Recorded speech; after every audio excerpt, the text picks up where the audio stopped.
en adieri ni jo Homa Bay no ondiko revenue enforcement officers manyien ni emane nyalo miyo ni msara ni obed ni jogi poko oyudo unique personal numbers gi to nyalo bedo ni anto kang'iyo pesa me ondiki ni gichulo through manual payroll to kata na bed ni gin jojuok aila mane to pesa no ok nyalo bedo ni oromo mana jojuok nikech pesa no ng'eny kabisa.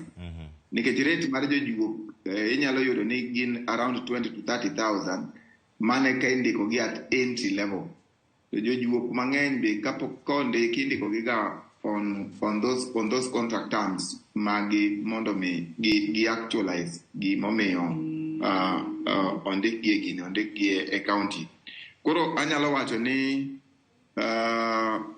report manogol gi control of budget nyiso ni Homa Bay County poko kao migao ma rang'eny mondo mi gi lock issues moko mag payroll system gigole manual to IPPD.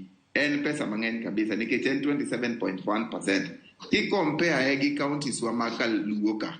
Ibro yudo ni Kisumu otiyo mana gi 5.9%, manyiso ni 74.1 million manual. King'iyo Migori notiyo mana gi 20.4 million manual. King'iyo Siaya notiyo mana gi 52 million manual. Manyiso ni kaluwore gi data ma wan godo to mar Homa Bay